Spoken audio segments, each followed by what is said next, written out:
Whenever we buy something from someone, why do we do this strange thing where we hand them a piece of paper or a metal coin? Obviously, the person receiving our bills isn't really interested in simply accumulating a lot of green paper. So what really is that piece of paper? What does it stand for?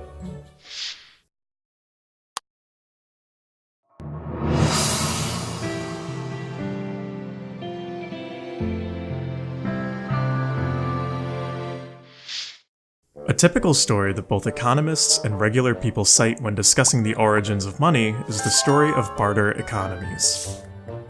Adam Smith is widely credited for popularizing this theory in his book The Wealth of Nations, but the theory really goes all the way back to Aristotle's Politics. It goes something like this. Before money was invented, tribes must have traded their specialty goods for what they needed.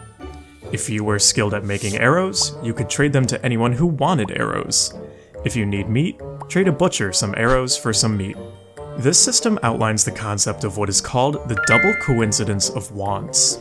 If the butcher doesn't want arrows in exchange for meat, you're pretty much out of luck.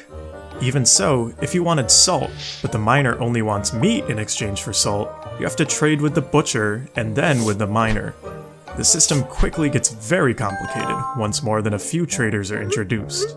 Smith and proponents of the barter theory argue that money, a universal good for exchange, then stepped in to save the day.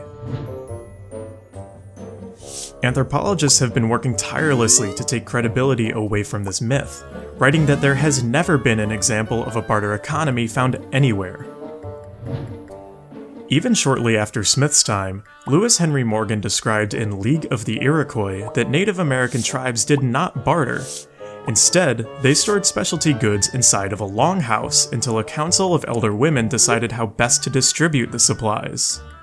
Carol Humphrey of Cambridge has written that no example of a barter economy has been described, let alone the emergence from it of money. Ethnographies suggest instead that barter was not used for intertribal exchange, but rather for exchange between unfamiliar neighboring tribes. The reason for this will be clear soon.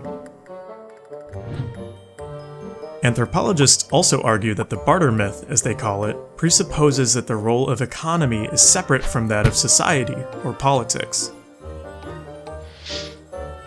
Instead, they propose a more social theory for the origins of money called the credit theory of money. This theory states that money has no inherent value. A gold coin is not worth its weight in gold, and a paper dollar is not worth the paper that made it. When you give someone a dollar bill, you're essentially giving them an IOU that they can redeem for some other good or service of equivalent value. If everyone accepts money as legal tender, the IOU can be fulfilled by anyone who accepts the money. This is the same idea as opening a tab at a bar, racking up a debt, and then having the bartender use the value of your tab to pay for something else. As long as people fulfill their debts, the chain can continue. Because the credit theory of money says that money is really just an IOU that has been exchanged through many hands, it implies that money is really just a measure of trust. Trust that your IOU will be fulfilled.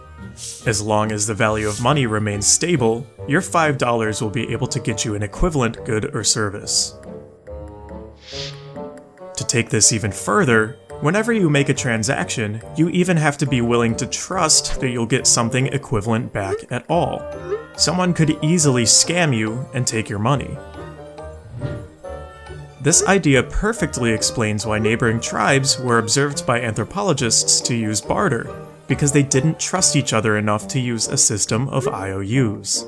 The paradox of the barter myth and its long chain of double coincidences is therefore rendered implausible given a simple theory of promises and debts.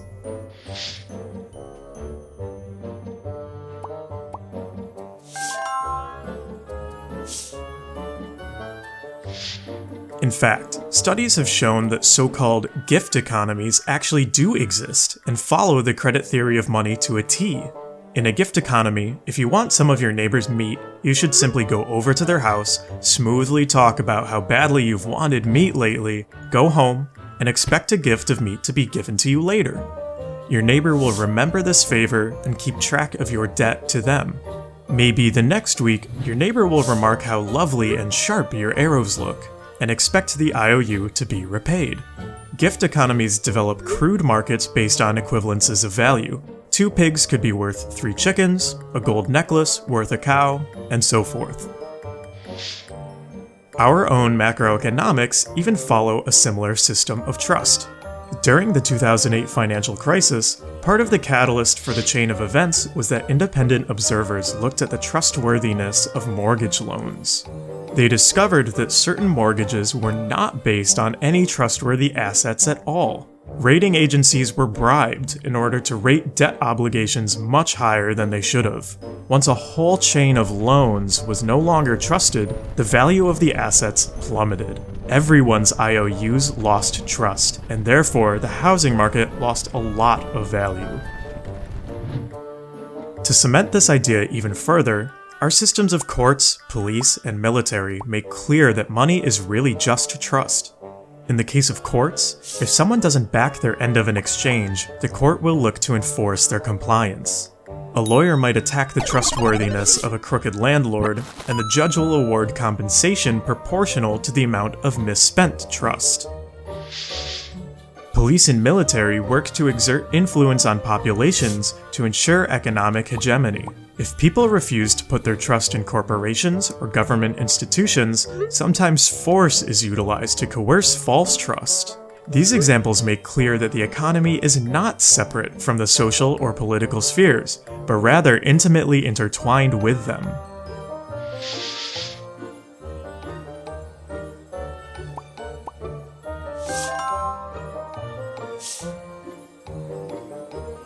We have to remain trustworthy as spenders so we can receive loans for cars, houses, or to start businesses. When we're spending our money, we're trusting in whatever organization we're purchasing from, and we should view it like that. Companies rely on our trust in order to stay in business. If we no longer trust a certain company, we may as well stop giving them our money too. Viewing money as a social force makes it easier to think about the influence our spending and receiving money has on our communities and the world in general. We should put our trust in those who actually deserve it. And who you trust often says a lot about your character. At the end of the day, who are you willing to put your trust in?